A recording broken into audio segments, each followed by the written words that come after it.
안녕하세요. 김민서입니다. 지난 세 편의 영상에서 세 가지 도그마가 무엇인지, 그리고 과학적 발견에 대한 저항이 왜 생겨나는지, 그리고 불평등과 불완전함에 대한 두려움에 대해서 이야기를 해보았습니다. 오늘은 이번 영상에서는 이 책의 마지막 이야기, 결정론에 대한 두려움과 허무주의에 대한 두려움, 그리고 책 전체에 대한 제 감상과 비평으로 마무리를 하도록 하겠습니다. 네, 세 번째 두려움은 결정론에 대한 두려움인데요. 이 두려움의 핵심은 만약 인간의 행동이 유전자와 뇌의 작동에 의해 결정된다면 자유의지는 없는 게 아닐까입니다. 그리고 자유의지가 없다면 어떻게 사람들에게 행동의 책임을 물을 수 있는가? 이건 꽤 심각한 질문인데요. 도덕과 법 체계 전체가 인간의 자신의 행동을 스스로 선택할 수 있다는 전제 위에 서 있기 때문입니다. 만약 어떤 사람이 폭력적인 행동을 한 게 유전자 때문이거나 뇌의 특정 부위가 그렇게 작동하도록 설계됐기 때문이라면 그 사람을 처벌하는 게 정당한가? 그는 어쩔 수 없이 그렇게 된 게 아닌가? 이 두려움이 깊이 박혀있기 때문에 많은 사람들이 유전자와 뇌가 행동에 미치는 영향을 인정하기를 꺼립니다. 그걸 인정하면 책임의 개념 자체가 무너질 것 같다는 거죠. 핑커는 이 두려움이 중요한 혼동에서 비롯된다고 봅니다. 결정론이 맞다고 해도 도덕적 책임은 사라지지 않는다는 겁니다. 이게 어떻게 가능한지를 이해하려면 책임의 개념이 실제로 무엇을 위한 것인지를 먼저 생각해봐야 하는데요. 우리가 누군가에게 책임을 묻는 건 그 사람의 과거 행동에 대한 이상학적 그럼 심판을 내리는 게 아닙니다. 책임을 묻는 행위 자체가 미래의 행동에 영향을 미치는 사회적 메커니즘입니다. 처벌과 보상은 인간의 행동을 실제로 변화시키는 인과적 개입이고 그 자체로 사회적 메커니즘의 일부입니다. 달리 말하면 책임을 묻는 것 자체가 결정의 원인 중 하나가 됩니다. 처벌받을 것이라는 예상이 행동을 억제하는 원인이 됩니다. 보상이 있을 것이라는 기대가 행동을 유발하는 원인이 됩니다. 그런데 행동의 결정론이 적용된다 해도 책임을 묻는 제도가 무의미해지지 않습니다.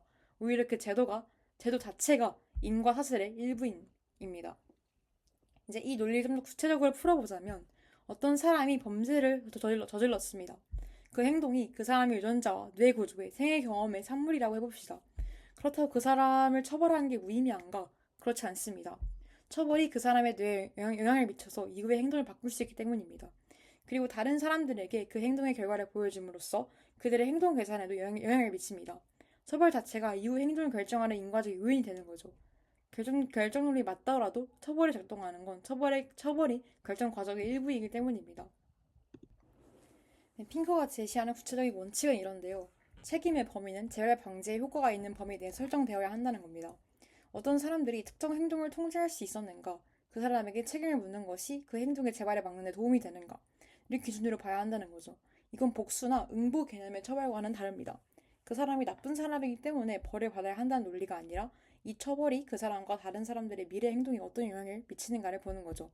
이 관점에서 보면 인간 본성에 대한 과학적인 이해가 오히려 더 합리적이고 공정한 처벌 기준을 만드는 데 기여할 수 있습니다. 어떤 범죄가 특정 뇌 구조와 이상과 관련이 있다는 게 밝혀진다면 그 사람에게 일반적인 처벌을 내리는 게 재발 방지에 효과적인지 아니면 치료가 더 효과적인지를 더 정확하게 판단할 수 있습니다. 책임의 개념이 사라지는 게 아니라 더 정교해지는 거죠. 반면 결정론을 두려워해서 뇌와 유전자의 역할을 무시하면 우리는 범죄 원인을 제대로 이해하지 못하고 효과적인 재발 방지 방법을 찾기 어려워집니다. 그래서 나쁜 의지를 가진 나쁜 사람이라고 낙인 찍고 처벌만 강화하는 방향으로 가게 되는 거죠. 이게 실제로 효과적인지는 증거들이 회의적이라는 걸 보여줍니다. 처벌이 강해진다고 범죄율이 낮아지지 않는 경우가 많습니다. 왜냐하면 범죄의 원인을 제대로 다루지 않고 있기 때문입니다. 철학적으로 흥미로운 지점도 있는데요. 핑크의 주장이 자유의지의 형이상학적 문제를 완전히 해결하진 않습니다. 결정론이 옳은지, 자유의지가 진짜로 존재하는지에 대한 철학적 논쟁은 수천 년째 이어지고 있고, 핑크도 그 최종 답을 두진 않습니다.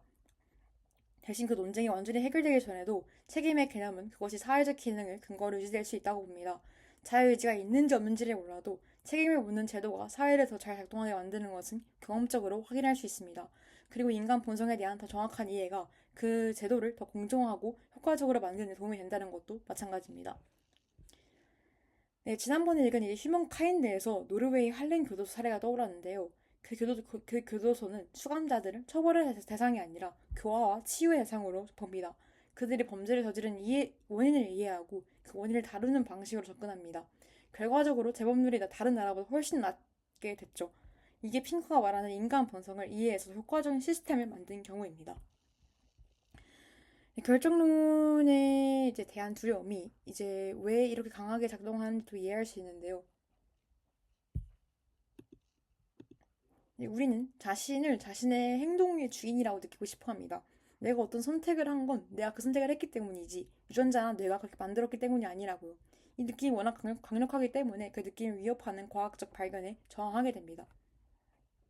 하지만 핑커는 자유의지의 느낌 자체가 뇌의 산물이라는 걸 인정해도 그 느낌이 실제하는 것이란 점 변하지 않는다고 봅니다. 그리고 그 느낌에 기반한 책임의 개념이 사회적으로는 기능한다는 것도 변하지 않습니다. 마지막 네 번째 두려움은 허무주의에 대한 두려움인데요. 이 두려움의 핵심은 인간이 그저 유전자를 퍼뜨리는 기계라면 삶의 의미와 도덕은 어디서 오는가? 우리가 경험하는 사랑, 아름다움, 정의에 대한 감각이 자연 선택의 부산물에 불과하다면 그것들이 정말로 의미 있는 것인가? 우리의 내면, 경험이 단순히 뉴런들의 발화 패턴이라면 그 경험의 가치는 어디서 오는가? 입니다. 이 두려움은 굉장히 깊은 곳에서 나오는데요. 제 삶의 의미에 대한 질문은 인간이 가진 가장 근본적인 질문 중 하나이고 과학적 세계관이 그 의미를 앗아간다면 그건 단순히 지적인 문제가 아니라 실존적인 위협입니다. 핑커는 이 두려움이 두 가지 형태로 나타난다고 보는데요. 첫 번째는 종교적 형태입니다. 마음이 신이 부여한 고귀한 실체라는 믿음에서 출발합니다. 마음이 뇌라는 물질을 완전히 환원된다면 인간의 존엄과 가치도 사라진다고 느끼는 거죠. 어, 두 번째는 세속적 형태인데요. 종교적 믿음이 없더라도 인간의 가치, 사랑, 정의, 이타심이 생물학적으로 설명되는 순간 그 가치들이 격화된다는 느낌이 드는 거죠. 내가 부모를 사랑하는 게 결국 유전자 전달에 유리한 방향으로 선택된 심리적 경향이라는 설명을 들으면 그 사랑이 덜 진짜인 것처럼 느껴진다는 겁니다. 핑커는 이 두 가지 형태 모두 같은 방식으로 반론을 제시합니다. 어떤 경험이나 가치의 기원이 무엇이든 그 경험을 실지한다는 사실은 변하지 않는다는 겁니다. 사랑의 진화적 기원이 설명된다고 해서 내가 누군가를 사랑할 때 느끼는 감정이 덜 진짜가 되는 건 아닙니다. 통증이 신경신호라는 게 설명된다고 해서 통증이 덜 아픈 게 아닌 것처럼요. 정의감이 사회적 동물로서 협력하도록 진화한 산물이라고 해서 불의를 봤을 때 느끼는 분노가 덜 타당한 게 아닙니다. 아름다움에 대한 감각이 자연 선택이 만들어낸 미적 기준이라고 해서 석양을 보면서 느끼는 감동이 사라지는 게 아닙니다. 경험은 그 기원과 반대로 실제를 하는 거죠. 그 핑커는 더 적극적인 주장을 하는데요. 진화적 기원이 있다고 해서 도덕이 격화되는 게 아니라 오히려 인간의 도덕관념이 인간이 만들어낸 것이기 때문에 더욱 우리가 책임지고 다듬어야 할 대상이 된다는 겁니다. 신이 부여한 도덕이라면 그 도덕의 내용은 고정됩니다. 신이 그렇게 말했으니 따라야 한다는 거죠. 하지만 도덕이 인간의 자연선택과 문화의 산물이라면 그 도덕은 변할 수 있고 개선될 수 있습니다. 더 많은 사람의 고통을 줄이고 더 많은 번영을 가져오는 방향으로 도덕적 지평이 확장될 수 있습니다. 네, 역사가 실제로 그런 방향으로 진행되어 왔다는 게 핑크의 주장입니다. 노예제가 당연하게 여겨지던 시대에서 그게 끔찍한 악으로 인식되는 시대로 여성이 투표권조차 없던 시대에서 남녀 평등이 도덕적 기준이 되는 시대로 동물 학대가 오락으로 즐겨질 수 있었던 시대에서 동물 복지가 도덕적 관심사가 되는 시대로 이 변화들이 신의 계시 때문에 일어난 게 아니라 인간이 이성과 공감을 사용해서 자신들의 도덕적 직관을 확장하고 정교화한 결과입니다. 이를 가능하게 하는 게 인간의 도덕적 감각이 고정된 신의 명령이 아니라 진화적으로 형성됐지만 인간의 이성에 의해 확장될 수 있는 인간의 산물이라는 점입니다.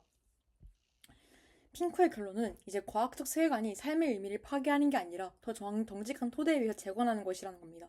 신화나 착각 위에서 세워진 의미보다 실제 세계를 있는 그대로 이해하면서 거기서 찾은 의미가 더 견고하다는 거죠. 그 삶의 의미가 외부에서 주어지는 게 아니라 우리가 만들어가는 것이라면 그 의미는 우리 자신의 경험과 같이 기반을 합니다.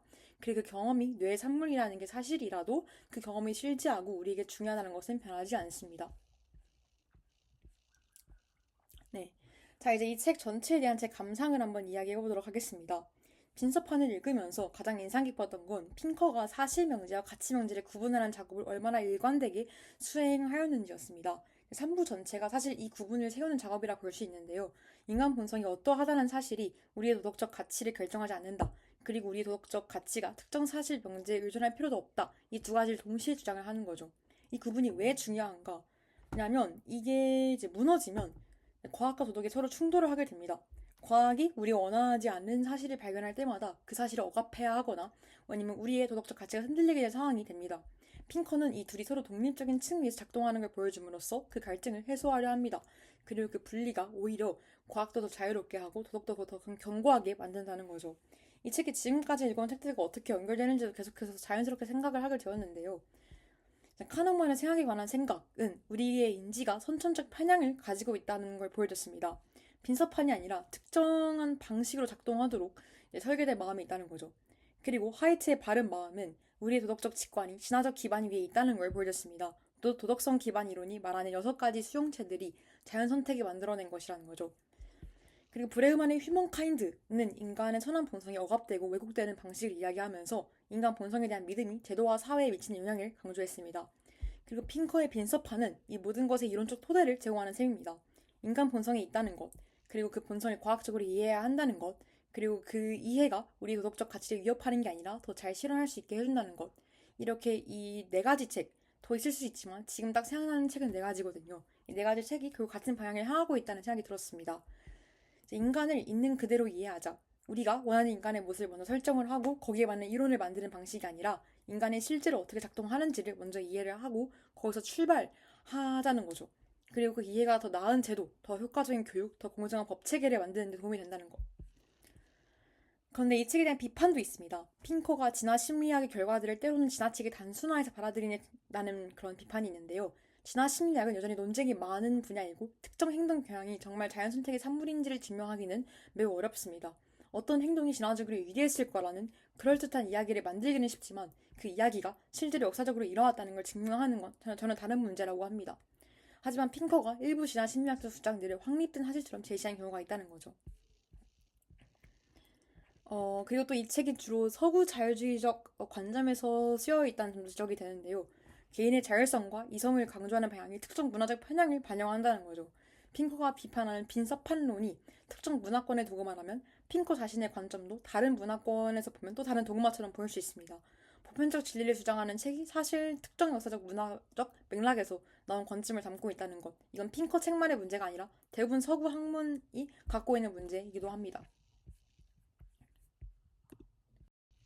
네, 마지막으로 핑커가 이 책에서 하는 말 중에서 가장 인상 깊었던 것을 인용을 해보도록 하겠습니다. 인간 본성에 대한 과학은 우리의 도덕적 사고를 더욱 예리하게 하고 도덕적 가치의 기초를 더욱 튼튼히 다지는 기초를 제공한다. 이게 이 책 전체를 관통한 메시지라고 생각을 합니다. 불편한 진실을 증명하는 것이 우리의 도덕적 가치를 파괴하는 게 아니라 오히려 그 가치를 더 견고한 토대 위에 세울 수 있게 해준다는 것. 그리고 과학적 세계관은 삶의 의미를 파괴하는 게 아니라 더 정직한 토대 위에서 재건하는 것이다. 입니다. 네, 내 편의 영상을 봐주셔서 감사합니다.